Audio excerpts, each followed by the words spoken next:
James Acaster here, comedian, also produced music. The first track, No No by Temps, comes out on November the 7th, that's a single. Pretty cool music plug I just did there. I'm going to take you through 5 of my favourite vinyls that I own. It's difficult deciding like what's your favourite vinyl. I've gone for the ones that are a bit rare maybe, or packaged in a pretty cool way, rather than just like favourite albums, but then they also have to have been favourite albums at the same time. So it's not my top 5 albums of all time. I don't want you to think I'm doing that. I want to be very clear about that. Okay. Number 1, we've got DANGERDOOM, the album The Mouse and the Mask. Charge, speaking of which or who, voice all squeaky like they tuned it up a pitch or two. This was got for me by Nish Kumar, so it's a bit annoying that the first one out of the bag is a present from someone who's going to let this get to his head immediately. He did get it for me for my birthday, but it was so delayed in the post that it arrived like, 6 months after my birthday, so it's actually a bad present. One of my favourite Doom projects. But also, you got the see-through sleeve here, and if you take it out, look, you're like, what's that? That's a mess.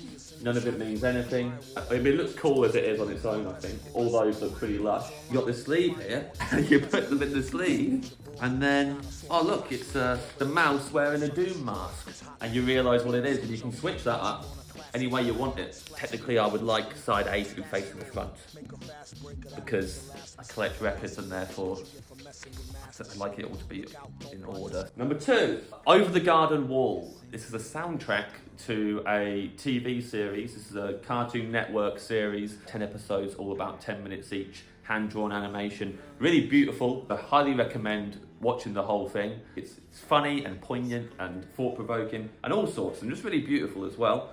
You're scamming him? I was thinking more like flat out stealing from him. What? It was very hard for me to find this and track it down. They didn't make many when they did eventually bring it out a couple of years after the cartoon had been out. There's loads of original music all over it, not just like a score in the background, but the blasting company are the group who do all this. It's like orchestral, but with like indie sensibilities as well. The vinyl itself is pretty awesome, looks pretty rad.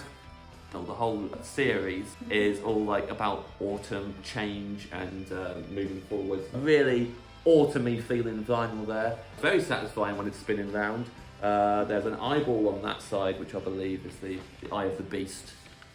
You'll have to watch the series to understand what that means. I've got a favourite song on this. I think my 2 favourite songs back to back actually are The Fight Is Over, here on side B, performed by Patrick McHale, who is the creator of the cartoon as well, and Tiny Star, which is afterwards, which takes place at a house party and is like very different to the rest of the album.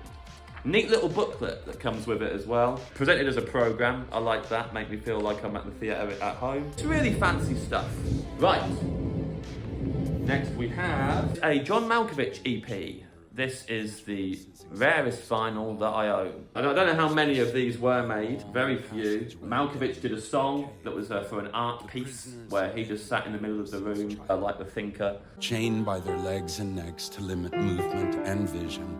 Versions of this song played around him over and over again on a loop. He released the music from the art piece on vinyl here, so it's called Illuminated, and you've got all the people who are involved. I mean, Yoko Ono has done one of the remixes with Sean Lennon. Dweezil Zappa as well, one of Frank Zappa's kids. I think that's my favourite one, is the Dweezil Zappa one. It's basically Malkovich doing a monologue with some backing music, remixed in loads of different manners. There you have the vinyl there, John Malkovich in his suit, and then on the other side you have a naked Malkovich in the same pose. Beyond happy to own this. Really, really chuffed with it. I had to dig for it online on Discogs. I guess that's your first stop for something quite rare, and indeed your last. I would be shocked if I ever was able to find this in an actual record store, really. I think that would be quite hard. John Malkovich. Illuminated. Here's another rare one. This is Shamir. Shamir's one of my favourite artists working today. Love everything they do. This is Hope, which is the album that truly got me into their music. I was into Ratchet, which was the first album, it's very pop heavy, and I loved it.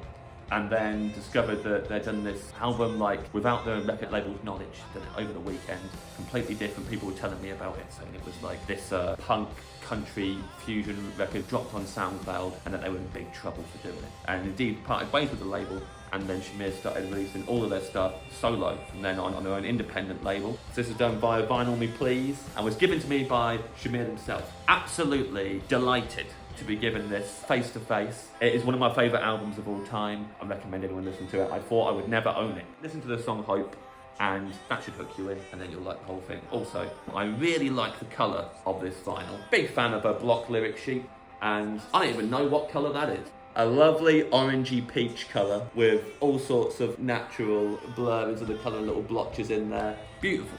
Beautiful stuff, and Shamir is on the song No No by Temps, which comes out November the 7th. I didn't even have to be prompted to do that. Final one before we get into the locked on pick.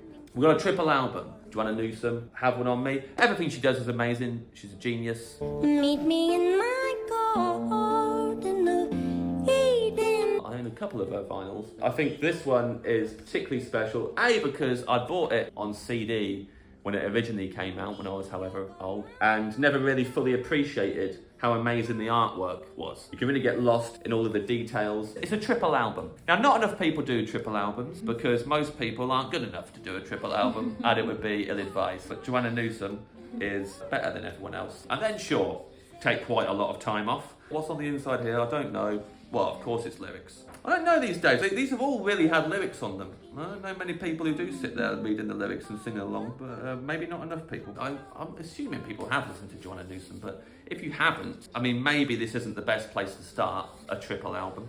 I would say do her discography in order. Listen to Milk-Eyed Mender first. Listen to Yeez, which is spelled Y-S. Second album, which is 5 tracks, but epic tracks, quite long. And this is the third album. And then you've got Divers afterwards, which is a more orthodox album.